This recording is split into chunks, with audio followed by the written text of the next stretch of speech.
Chapter 2 of Alexander the Great. Alexander the Great by Jacob Abbott. Chapter 2. Beginning of his reign. Alexander was suddenly called upon to succeed his father on the Macedonian throne in the most unexpected manner, and in the midst of scenes of the greatest excitement and agitation. The circumstances were these. Philip had felt very desirous, before setting out upon his great expedition into Asia, to become reconciled to Alexander and Olympias. He wished for Alexander's co-operation in his plans, and then, besides, it would be dangerous to go away from his own dominions with such a son left behind in a state of resentment and hostility. So Philip sent kind and conciliatory messages to Olympias and Alexander, who had gone, it will be recollected, to Epirus, where her friends resided. The brother of Olympias was king of Epirus. He had been at first incensed at the indignity which had been put upon his sister by Philip's treatment of her. But Philip now tried to appease his anger also, by friendly negotiations and messages. At last he arranged a marriage between the king of Epirus and one of his own daughters, and this completed the reconciliation. Olympias and Alexander returned to Macedon, and great preparations were made for a very splendid wedding. Philip wished to make this wedding not merely the means of confirming his reconciliation with his former wife and son, and establishing friendly relations with the king of Epirus.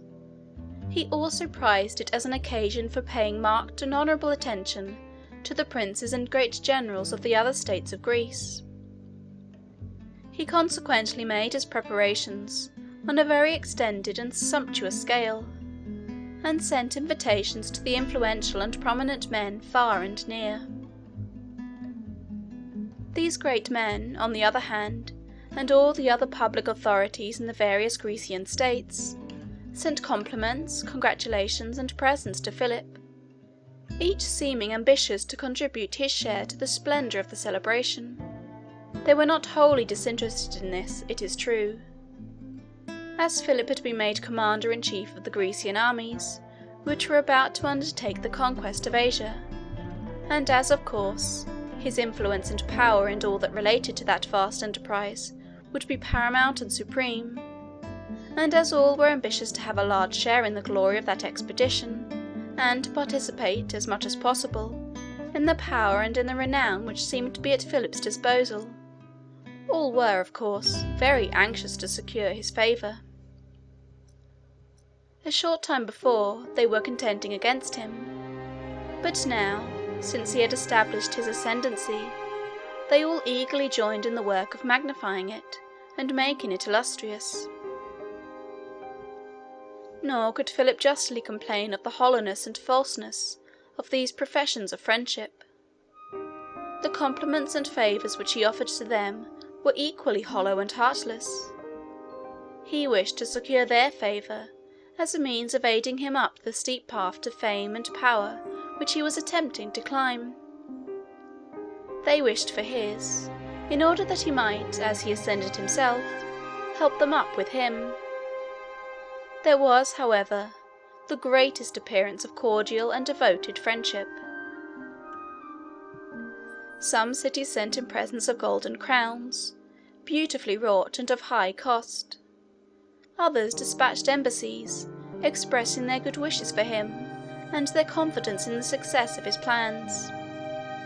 Athens, the city which was the great seat of literature and science in Greece, sent a poem, in which the history of the expedition into Persia was given by anticipation. In this poem Philip was, of course, triumphantly successful in his enterprises. He conducted his armies in safety through the most dangerous passes and defiles. He fought glorious battles, gained magnificent victories, and possessed himself of all the treasures of Asiatic wealth and power. It ought to be said, however, in justice to that poet, that, in narrating these imaginary exploits, he had sufficient delicacy to represent Philip and the Persian monarch by fictitious names. The wedding was at length celebrated in one of the cities of Macedon with great pomp and splendour. There were games and shows and military and civic spectacles of all kinds to amuse the thousands of spectators that assembled to witness them. In one of these spectacles they had a procession of statues of the gods. There were 12 of these statues, sculptured with great art, and they were borne along on elevated pedestals, with censers and incense and various ceremonies of homage, while vast multitudes of spectators lined the way. There was a 13th statue, more magnificent than the other 12, which represented Philip himself in the character of a god. This was not, however, so impious as it would at first seem, for the gods whom the ancients worshipped were, in fact, only deification of old heroes and kings who had lived in early times, and had acquired a reputation for supernatural powers by the fame of their exploits, exaggerated in descending by tradition in superstitious times. The ignorant multitude accordingly, in those days, looked up to a living king with almost the same reverence and homage which they felt for their deified heroes, and these deified heroes furnished them with all the ideas they had of God. Making a monarch a god, therefore, was no very extravagant flattery. After the procession of the statues passed along, there came bodies of troops, with trumpets sounding and banners flying. The officers rode on horses, elegantly caparisoned, and prancing proudly. These troops escorted princes, ambassadors, generals, and great officers of state, all gorgeously decked in their robes and wearing their badges and insignia. At length King Philip himself appeared in the procession. He had arranged to have a large space left, in the middle of which he was to walk. This was done in order to make his position the more conspicuous, and to mark more strongly his own high distinction above all the other potentates present on the occasion.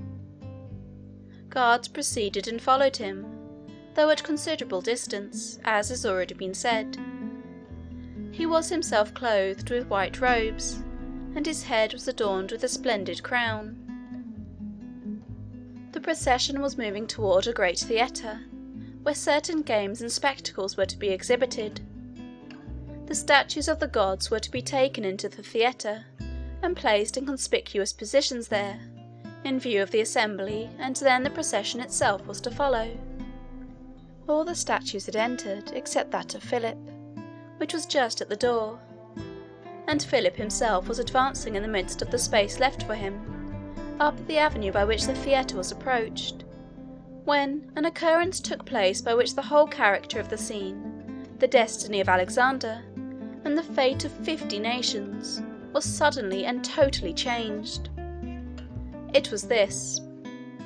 An officer of the guards, who had his position in the procession near the king, was seen advancing impetuously toward him, through the space which separated him from the rest, and, before the spectators had time even to wonder what he was going to do, he stabbed him to the heart. Philip fell down in the street and died. A scene of indescribable tumult and confusion ensued. The murderer was immediately cut to pieces by the other guards.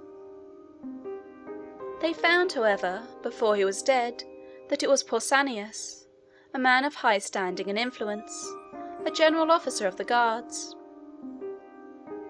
He had had horses provided and other assistance ready to enable him to make his escape, but he was cut down by the guards before he could avail himself of them. An officer of the state immediately hastened to Alexander, and announced to him his father's death and his own ascension to the throne. An assembly of the leading councillors and statesmen were called, in a hasty and tumultuous manner, and Alexander was proclaimed king with prolonged and general acclamations. Alexander made a speech in reply. The great assembly looked upon his youthful form and face as he arose, and listened with intense interest to hear what he had to say. He was between 19 and 20 years of age, but though thus really a boy, he spoke with all the decision and confidence of an energetic man. He said that he should at once assume his father's position and carry forward his plans. He hoped to do this so efficiently that everything would go directly onward, just as if his father had continued to live, and that the nation would find that the only change which had taken place was in the name of the king. The motive which induced Pausanias to murder Philip in this manner was never fully ascertained. There were various opinions about it. One was that it was an act of private revenge, occasioned by some neglect or injury which Pausanias had received from Philip. Others thought that the murder was instigated by a party in the states of Greece, who were hostile to Philip, and unwilling that he should command the allied armies that were about to penetrate into Asia. Demosthenes, the celebrated orator, was Philip's great enemy among the Greeks. Many of his most powerful orations were made for the purpose of arousing his countrymen to resist his ambitious plans, and to curtail his power. These orations were called his Philippics, and from this origin has arisen the practice, which has prevailed ever since that day, of applying the term Philippics to denote, in general, any strongly denunciatory harangues. Now Demosthenes, it is said, who was at this time in Athens, announced the death of Philip in an Athenian assembly before it was possible that the news could have been conveyed there. He accounted for his early possession of the intelligence by saying it was communicated to him by some of the gods. Many persons have accordingly supposed that the plan of assassinating Philip was devised in Greece, that Demosthenes was a party to it, that Pausanias was the agent for carrying it into execution, and that Demosthenes was so confident of the success of the plot, and exulted so much in this certainty, that he could not resist the temptation of thus anticipating its announcement. There were other persons who thought that the Persians had plotted and accomplished this murder, having induced Pausanias to execute the deed by the promise of great rewards. As Pausanias himself, however, had been instantly killed, there was no opportunity of gaining any information from him on the motives of his conduct, even if he would have been disposed to impart any. At all events, Alexander found himself suddenly elevated to one of the most conspicuous positions in the whole political world. It was not simply that he succeeded to the throne of Macedon. Even this would have been a lofty position for so young a man. But Macedon was a very small part of the realm over which Philip had extended his power. The ascendancy which he had acquired over the whole Grecian Empire, and the vast arrangement he had made for the incursion into Asia, made Alexander the object of universal interest and attention. The question was, whether Alexander should attempt to take his father's place in respect to all this general power, and undertake to sustain and carry on his vast projects, or whether he should content himself with ruling, in quiet, over his native country of Macedon. Most prudent persons would have advised a young prince, under such circumstances, to have decided upon the latter course. But Alexander had no idea of bounding his ambition by any such limits. He resolved to spring at once completely into his father's seat, and not only to possess himself of the whole of the power which his father had acquired, but to commence immediately the most energetic and vigorous efforts for a great extension of it. His first plan was to punish his father's murderers. He caused the circumstances of the case to be investigated, and the persons suspected of having been connected with Pausanias in the plot to be tried. Although the designs and motives of the murderers could never be fully ascertained, still several persons were found guilty of participating in it, and were condemned to death and publicly executed. Alexander next decided not to make any changes in his father's appointments to the great offices of state, but to let all the departments of public affairs go on in the same hands as before. How sagacious a line of conduct was this! Most ardent and enthusiastic young men, in the circumstances in which he was placed, would have been elated and vain in their elevation, and would have replaced the old and well-tried servants of the father with personal favourites of their own age, inexperienced and incompetent, and as conceited as themselves. Alexander, however, made no such changes. He continued the old officers in command, endeavouring to have everything go on just as if his father had not died. There were two officers in particular, who were the ministers on whom Philip had mainly relied. Their names were Antipater and Parmenio. Antipater had charge of the civil, and Parmenio of military affairs. Parmenio was a very distinguished general. He was at this time nearly 60 years of age. Alexander had great confidence in his military powers, and felt a strong personal attachment for him. Parmenio entered into the young king's service with great readiness, and accompanied him through almost the whole of his career. It seems strange to see men of such age, standing, and experience obeying the orders of such a boy, but there was something in the genius, the power, and the enthusiasm of Alexander's character which inspired ardour in all around him, and made everyone eager to join his standard and to aid in the execution of his plans. Macedon, as will be seen on the following map, was in the northern part of the country occupied by the Greeks, and the most powerful state of the confederacy, and all the great and influential cities were south of it. There was Athens, which was magnificently built, its splendid citadel crowning a rocky hill in the centre of it. It was the great seat of literature, philosophy, and the arts, and was thus a centre of attraction for all the civilized world. There was Corinth, which was distinguished for the gaiety and pleasure which reigned there. All possible means of luxury and amusement were concentrated within its walls. The lovers of knowledge and of art from all parts of the earth flocked to Athens, while those in pursuit of pleasure, dissipation, and indulgence chose Corinth for their home. Corinth was beautifully situated on isthmus, with prospects on the sea on either hand. It had been a famous city for 1,000 years in Alexander's day. There was also Thebes. Thebes was farther north than Athens and Corinth. It was situated on an elevated plain, and had, like other ancient cities, a strong citadel, where there was at this time a Macedonian garrison, which Philip had placed there. Thebes was very wealthy and powerful. It had also been celebrated as the birthplace of many poets and philosophers, and other eminent men.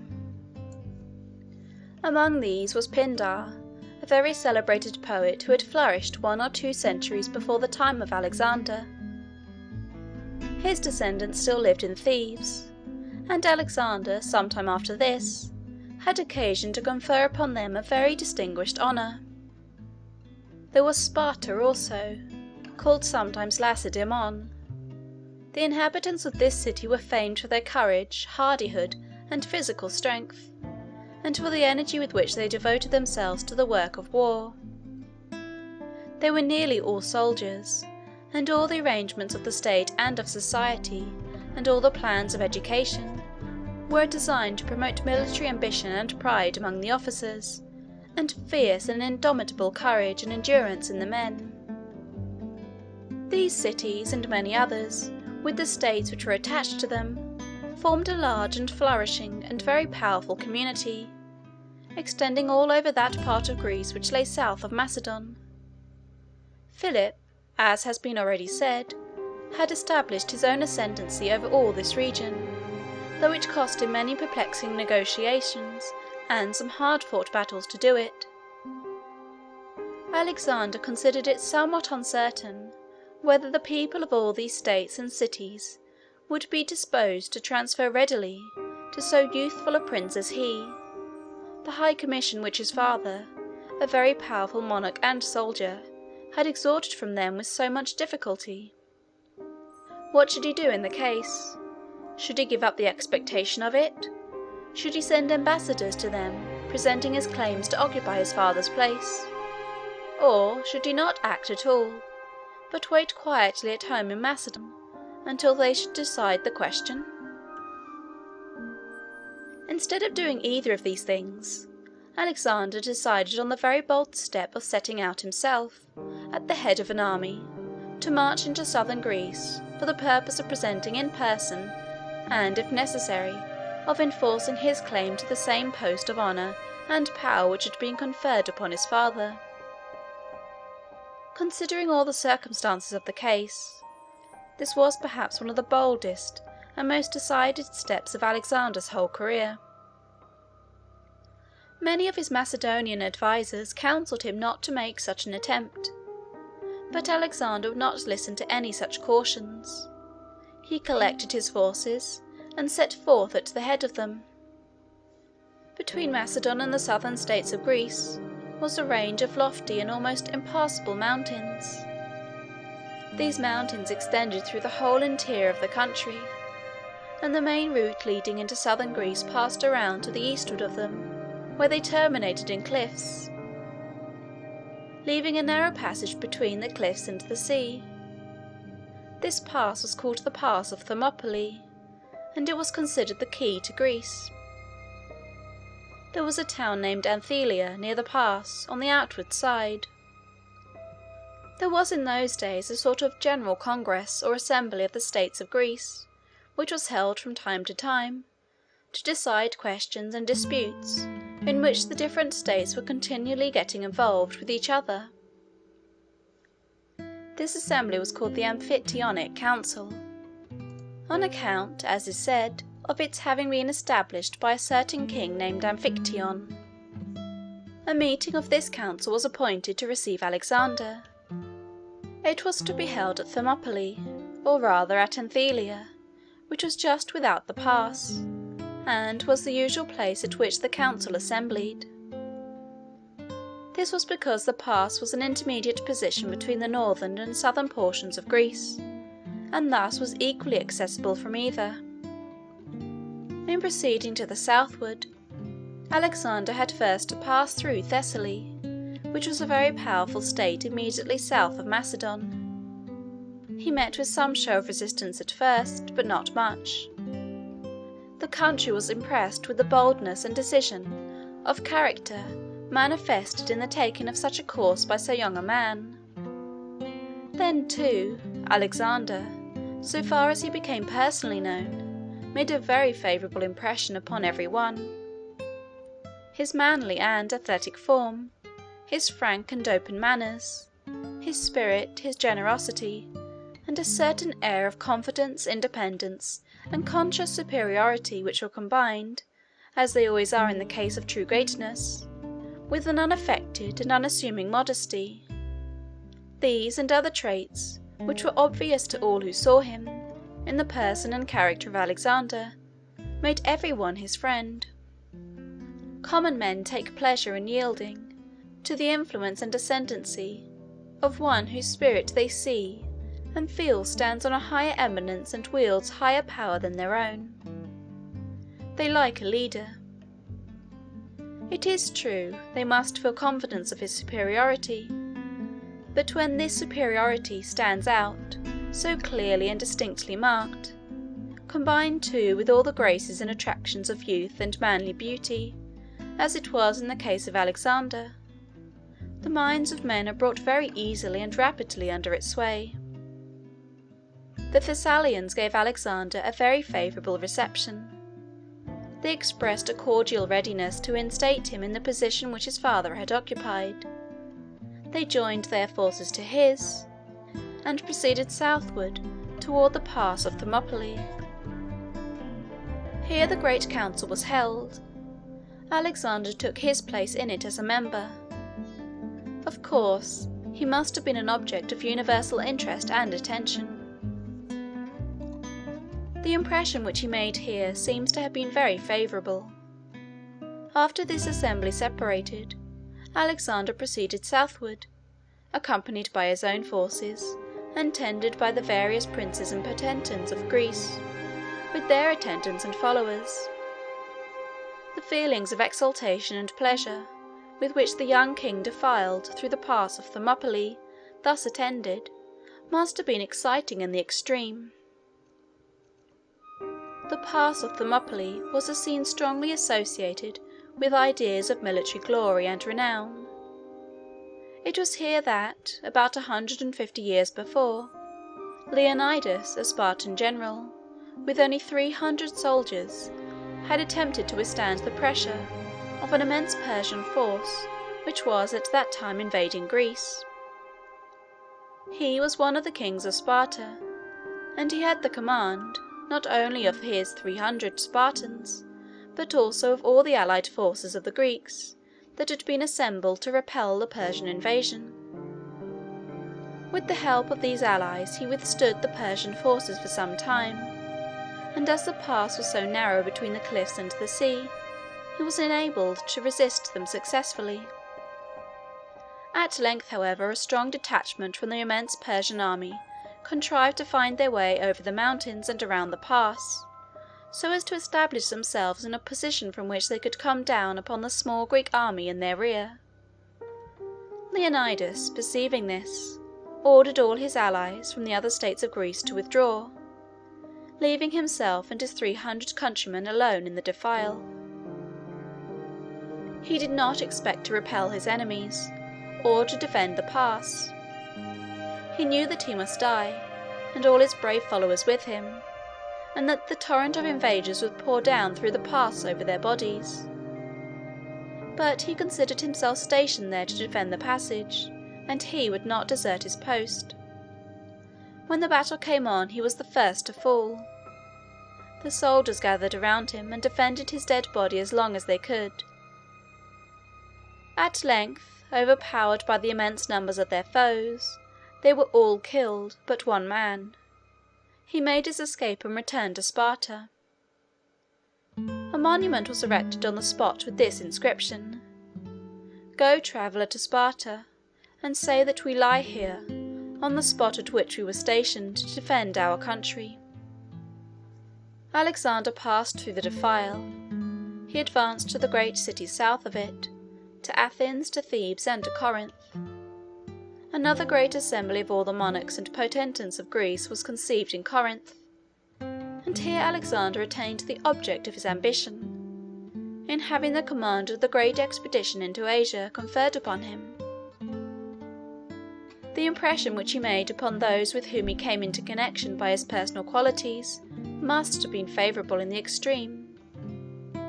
That such a youthful prince should be selected by so powerful a confederation of nations as their leader, in such an enterprise as they were about to engage in, indicates a most extraordinary power on his part of acquiring an ascendancy over the minds of men, and of impressing all with the sense of his commanding superiority.